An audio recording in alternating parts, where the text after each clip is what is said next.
समाप्ति की ओर जा रहे हैं। हम शिविर की समाप्ति की ओर जा रहे हैं।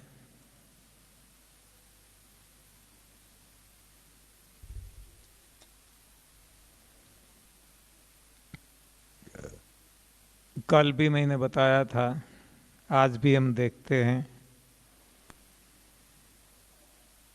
कि सिद्ध भाव जी भी बिफोर टाइम डेली आ जाते हैं और हम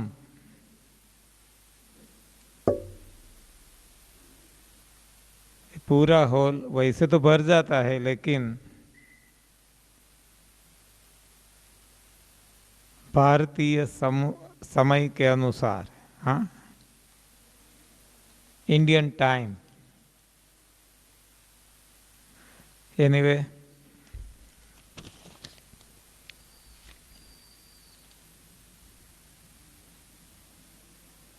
सवाल शुरू में बहुत आए।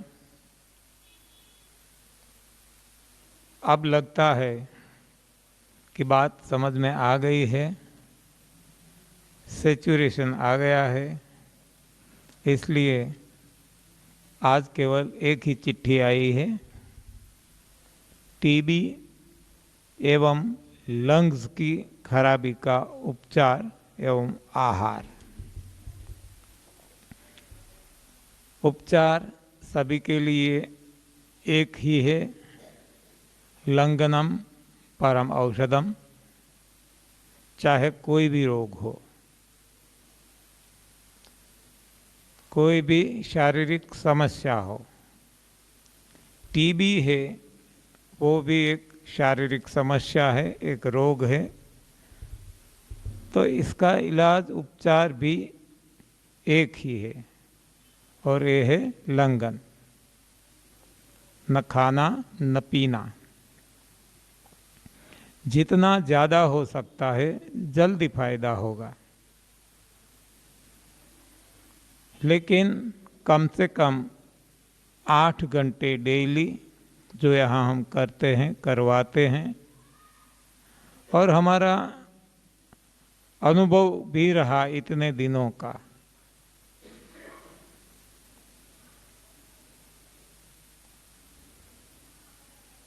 तो उपचार या तो इलाज जो कहें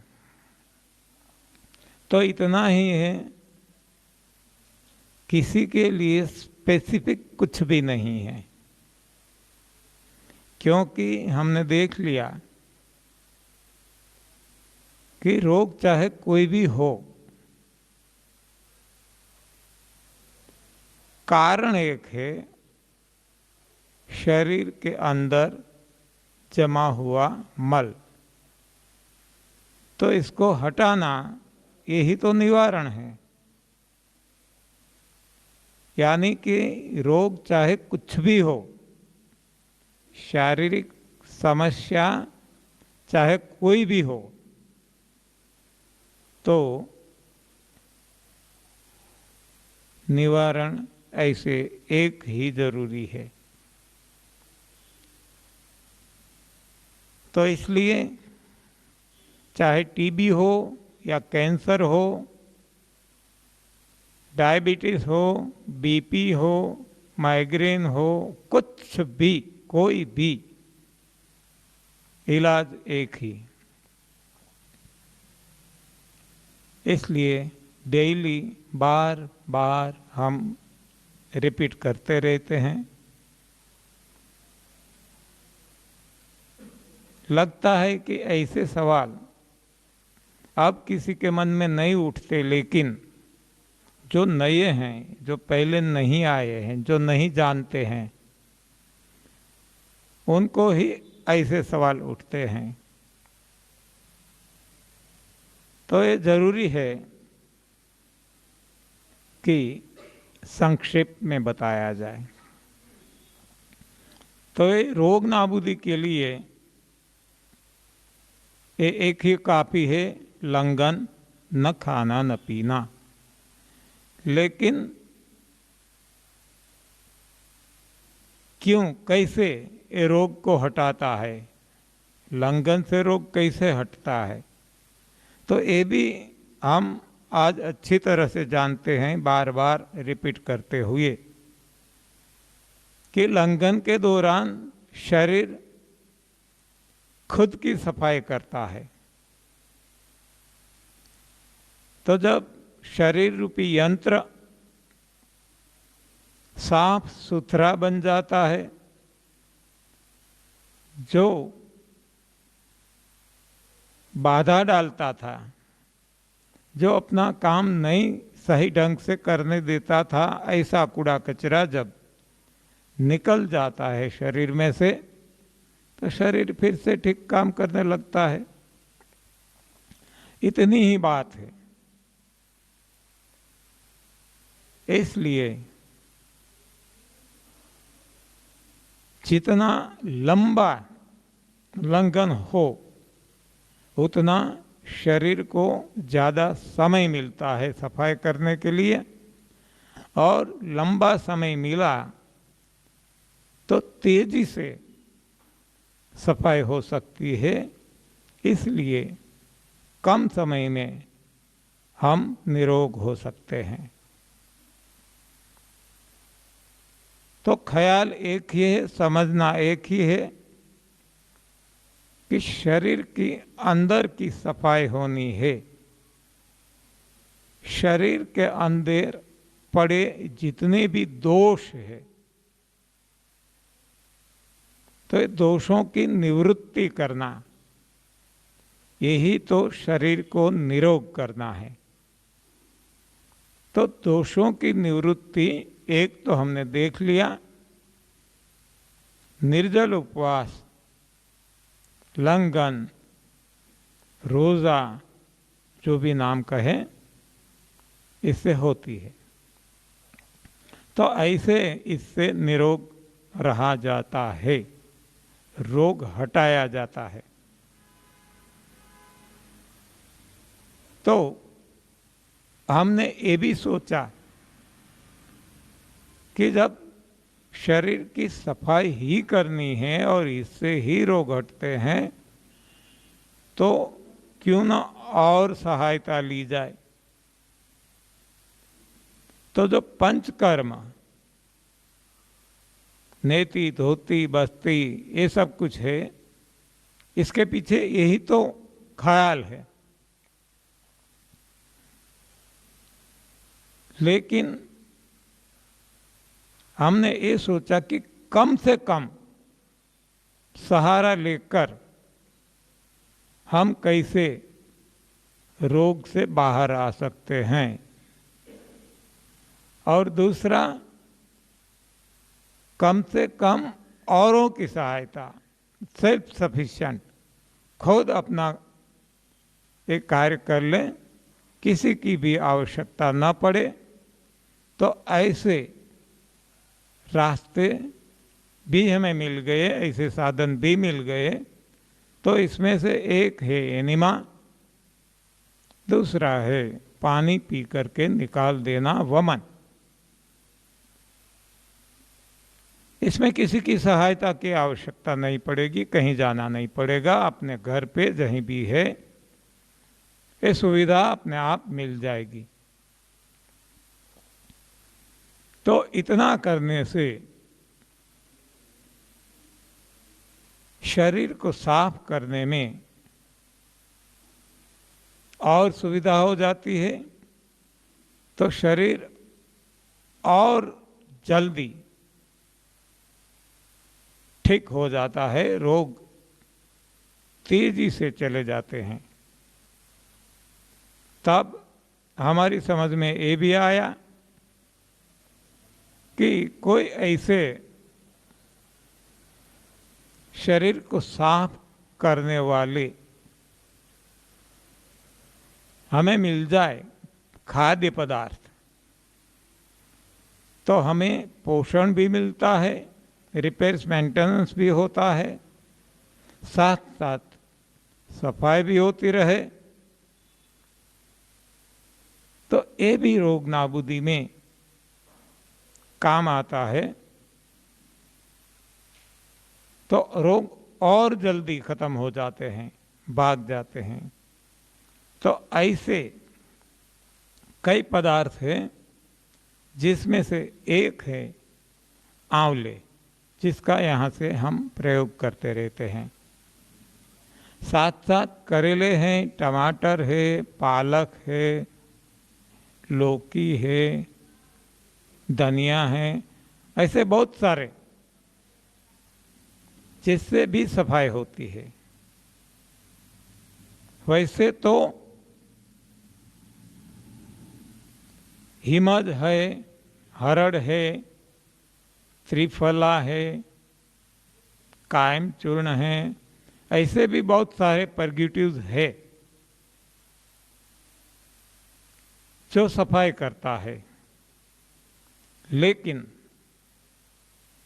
दोनों में अंतर है। ये हिमज, हरड़, त्रिफला, कायम चूर्ण आदि जो है पाउडर्स, वो सूखे हैं। तो क्या होता है कि जो करंट चालू लाइव जो प्रोसेस में है, ऐसे भोजन को वो हटा देता है, लेकिन खुद चिपक जाता है। तो ये अभी हटाना मुश्किल हो जाता है। जैसे हम समझ सकते हैं कि हमें कोई गुंडा परेशान कर रहा है, हमारी पहुंच नहीं है, न हमारा स्वभाव है इससे लड़ाई झगड़ा करना, तो क्या करें? तब हमें और कोई गुंडे का सहारा लेना होगा। वैसे गुंडा ठीक नहीं है, अच्छा नहीं है, लेकिन ऐसी सिचुएशन में जब हम आ पड़े हैं तो ये हमारे लिए सहारा बन जाता है। हमें जाना पड़ता है, हमें इसकी मदद लेनी पड़ती है। तो ये जो गुंडा है, ये जो हमें परेशान करने वाले गुंडे को हटा देता है या तो मार देता है, तब हमारी परेशानी दूर हो जाती है। ऐसे जो भी परक्यूटिव्स हम लेते हैं, ऐसे ये शरीर को साफ करने वाले जितने भी खाद्य पदार्थ लेते हैं, वे वैसे जरूरी नहीं हैं ये गुंडे ही हैं। लेकिन आज हमारी गलती से हमें उनकी ज़रूरत पड़ गई, तो तब तक जब तक जरूरी है उनका इस्तेमाल कर लें, बाकी इससे अंतर रखना यही हमारे लिए अच्छा है। नहीं तो ये पीछे पड़ जाएगा तो हम कहाँ जाएंगे। तो यहाँ ऐसे दो है, तो इसमें से हिमेज, हरड़ ऐसे सूखे पदार्थ, सूखे पाउडर, ये एक ऐसे गुंडे हैं कि जो पहले वाले गुंडे को तो हटा देता है, और वो कब हटा सकता है? एक गुंडे से भी ज़्यादा गुंडा है। तो ये जो ज़्यादा अभी ये गुंडा, ये हमें और परेशान करने लगता है। तो ऐसे जो परग्यूटिव्स है, हिमज, हरड़, ये जो मैंने आपको बार बार बताया है, जो सूखा है, तो इसका प्रयोग हमें वैसे लगता है कि इसे हटा देता है, लेकिन खुद चिपक जाता है। तो इसको हटाना अब इतना मुश्किल हो जाता है कि शायद वो हटता भी नहीं। इसमें से जैसे कि स्टोन हो जाते हैं, ये kidney stone, gall bladder stone, तो ऐसे ही ये जो चिपक जाने के बाद वहाँ इतना वो काला डामर जैसा, हाँ, बहुत सारे लोगों का ये अनुभव भी रहता है कि जब ये साधना शुरू करते हैं तो ऐसा मल निकलता है। और पर्टिकुलरली ये टीबी के पेशेंट, कैंसर के पेशेंट के आंतों में ऐसा मल बहुत ही जमा होता है और निकलता है, तब पता चलता है कि ओहो, ये हमारे शरीर में कैसा था। तो जब भी आवश्यकता पड़ती है, गुंडे की सहायता लेनी पड़ती है, मजबूरी है तो ले लें, लेकिन ऐसे गुंडे की मदद न लें कि जो बाद में हमें वो हैरान करने लगे। तो ऐसे ये परग्यूटिव है, ऐसे ये रेचक पदार्थ है जो स्वभाव से सूखे हैं। हाँ, वैसे भी हम कहते हैं नहीं, लुखा है, सूखा है। तो ऐसा ये हिमेज, हरड़, त्रिफला आदि ये सूखे पदार्थ हमें बाद में नुकसान करते हैं। तो इसलिए हमें इसकी आदत भी पड़ जाती है। नहीं लेने से हमें ये हमारी आंत काम ही करनी बंद कर देती है। इतना क्योंकि अंदर की जो सरफेस है ये इनके चिपक जाने से अब अपना जो काम है सही ढंग से नहीं कर पाती।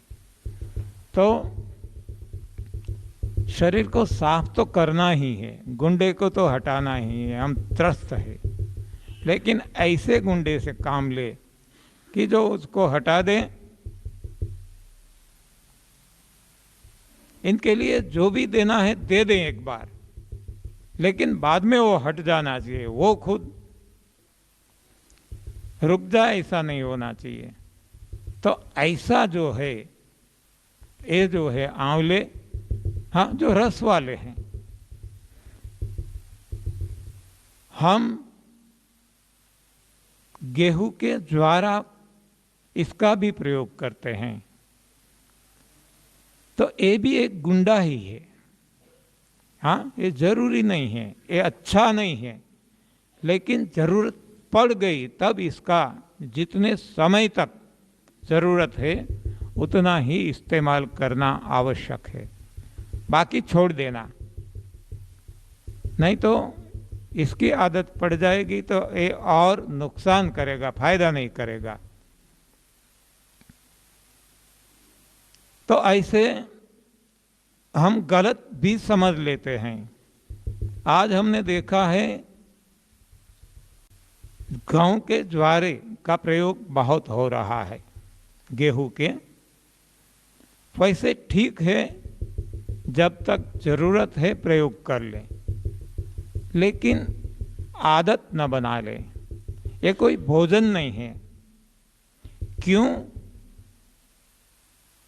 इससे शरीर साफ होता है, क्योंकि ये शरीर के लिए जरूरी नहीं है। शरीर इसे हटा देता है। जो भी ऐसा भोजन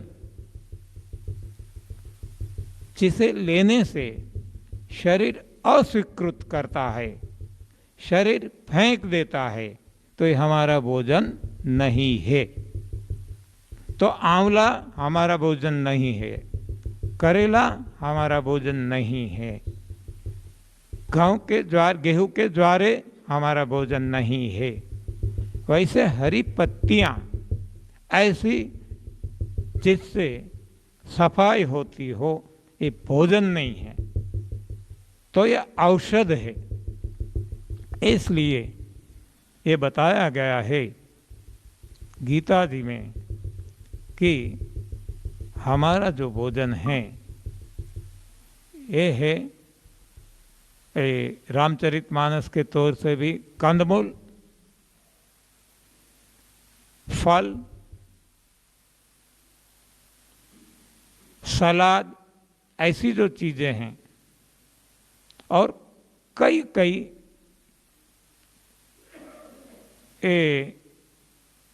हरी पत्तियां, हर कोई नहीं, जो खाने से पच जाती है, निकाल नहीं देती। तो जो निकल जाती है और जो पड़ा हुआ प्रोसेस में इसको निकाल देती है, तो इसे हम रेचक पदार्थ कहते हैं। तो रेचक जो है औषध है, तो औषध को हर हमेश नहीं लेना है, नहीं तो हमें पोषण भी नहीं मिलेगा, हमारी रिपेयर मेंटेनेंस भी वो रुक जाएगी और इसके हिसाब से हमें कमजोरी भी लगने लगेगी, क्योंकि ये मसल नहीं बनने देगी। तो ये भी समझना है साथ साथ में। वैसे जो बुरा है, हमने देखा ना, एक गुंडे को दूसरा गुंडा हटाता है, वैसे बुरा है, लेकिन जरूरत ही पड़ जाती है तो जब तक जरूरत है तब तक इसका इस्तेमाल करना है। तो ऐसे जो ये आंवले हैं, करेले हैं, गेहूं के ज्वारे हैं, ऐसा कोई भी जो शरीर में टिकता नहीं है, जो निकल जाता है, शरीर जिसे बाहर फेंक देता है, तो ऐसा भी एक है नमक। नमक हमारे शरीर को बिल्कुल जरूरी नहीं है, 1 ग्राम या मिलीग्राम भी। तो हम देखते हैं कि जब भी और सारी चीज़ें खाते हैं, ये मीठा खाते हैं और खट्टा खाते हैं, दूसरा तीखा, कड़वा भी, तो हमारी यूरिन, हमारा पेशाब जब निकलता है तो मीठा खाया है तो मीठा नहीं निकलता, तीखा खाया है तो तीखा नहीं निकलता, खट्टा खाया है तो खट्टा नहीं निकलता। लेकिन खारा खाया है, क्षार युक्त ये नमक खाया है, तो तुरंत ये असर करेगा। आप देखेंगे कि आपका ये पेशाब है, यूरिन है, वो इसमें तुरंत ये खारापन आ जाएगा। क्यों? शरीर स्वीकारता ही नहीं है, बिल्कुल शरीर के लिए नहीं ज़रूरी है, वो तुरंत रिजेक्ट कर देता है और पूरा रिजेक्ट कर देता है। इसलिए जब हम एक खारापन नमक खा लेते हैं, नमक यानी कोई भी, वो काला नमक हो, ये सेंधा नमक हो, ये समुद्री नमक हो, कोई भी जो वनस्पति जन्य आहार नहीं है, तो ऐसा वो बॉडी स्वीकार नहीं करता, और फिर भी यदि डालते रहेंगे तो हमें नुकसान ही करेगा। तो सीधा इतना ही है जो नेचर ने दिया और जो हमें स्वभाव से पसंद है। ये भी गीता जी के 17 अध्याय और 8वें श्लोक में ये बताया गया है कि स्वभाव को पसंद, ऐसा सात्विक जनों को प्रिय, ऐसा भोजन, यही तो हमारा भोजन है।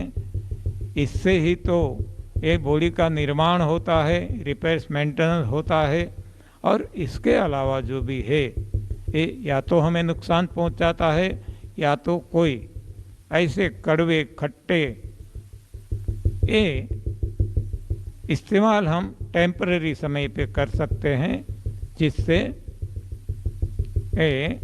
मल को हटा दें, शरीर को शुद्ध कर लें। तो ये भी टीबी हो या कोई भी हो, तो इसको साफ करने के लिए, शरीर को साफ करने के लिए ऐसे पदार्थ लिए जाए जो खुद न चिपके। आंवले चिपकेंगे नहीं, ज्वारे का रस है चिपकेगा नहीं, ऐसा करेले का चिपकेगा नहीं। तो ये इस्तेमाल करना अच्छा है, लेकिन ये भी परमानेंट हमारे भोजन में समाविष्ट नहीं करना है। परमानेंट तो फल है, सलाद है, कंदमूल है, यही तो हमारा भोजन है। बाइबिल में भी बताया गया है हमारा भोजन क्या है। तो ये मैं आपको दोपहर जब एक कच्चे की बात करेंगे तब ले लेंगे।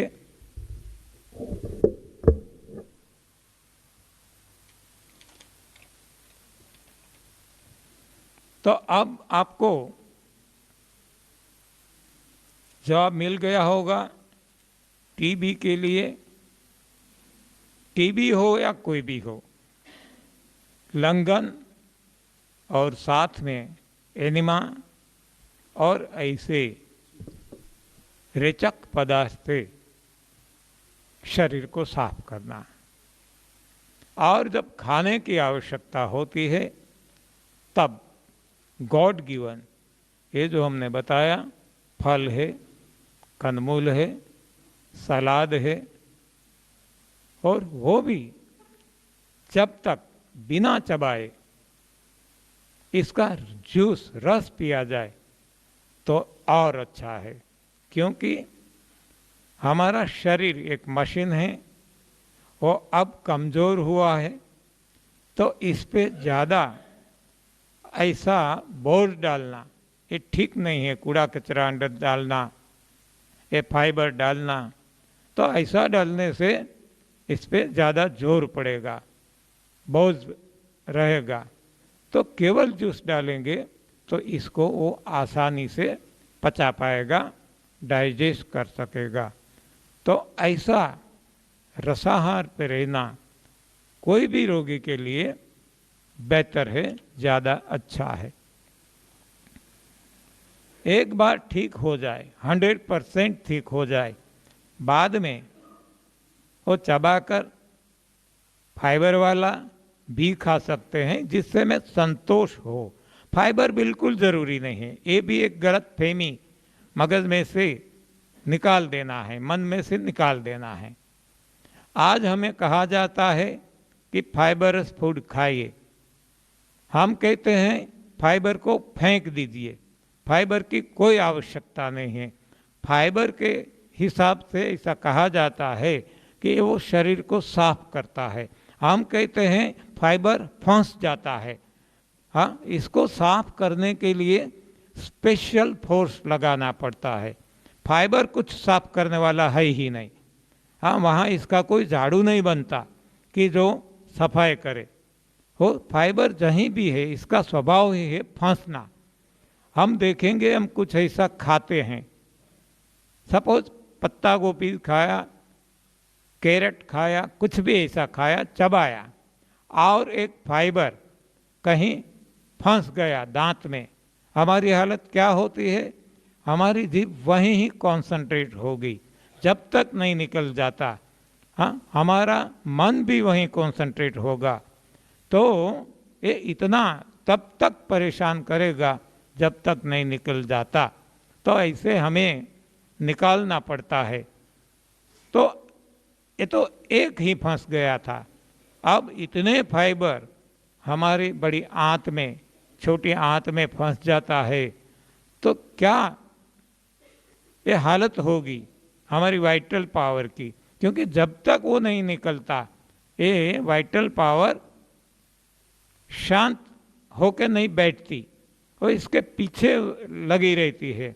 तो कितनी अननेसेसरी हमारी ये वाइटल पावर, इसकी शक्ति खर्च होती है, ये हमने कभी सोचा भी नहीं है, न कभी देखने का प्रयास किया। वैसे हमने कॉलोनोस्कोपी की और कितनी स्कोपी की, लेकिन ये फाइबर कितना परेशान करता है, फाइबर कहाँ कहाँ चिपक जाता है, फाइबर कहाँ ये ऑब्स्टेकल डालता है, ये बाधा डालता है, ये कभी हमने सोचा ही नहीं। क्यों? क्योंकि हमने पहले से तय कर लिया है, नहीं फाइबर तो आवश्यक ही है, फाइबर से फायदा ही है, इसलिए हम दूसरी ओर सोचते नहीं हैं। लेकिन फाइबर से ही नुकसान है, क्योंकि हम अच्छी तरह से जानते हैं कि जो पचने की क्रिया होती है बड़ी आंत में, छोटी आंत में, तो वहाँ एब्सॉर्प्शन किया जाता है। तो कैसे एब्सॉर्ब होता है? वहाँ फेम्ब्रिया है, फेम्ब्रिया यानी ये जो हमारे बाल है, ऐसे छोटे छोटे, वहाँ फेम्ब्रिया नाम दिया गया है। वो वहाँ कांस्टेंट ऐसी मूवमेंट रहती है। तो अब ये मूवमेंट में सपोज ये फाइबर वो चिपक गए, हाँ, अंदर फंस गए, तो अभी उसका एक काम रुक जाएगा, मंद पड़ जाएगा, नहीं काम कर पाएगा। इसलिए अब पाचन पे वो कुप्रभाव पड़ेगा, अब पाचन अच्छी तरह से नहीं हो सकेगा।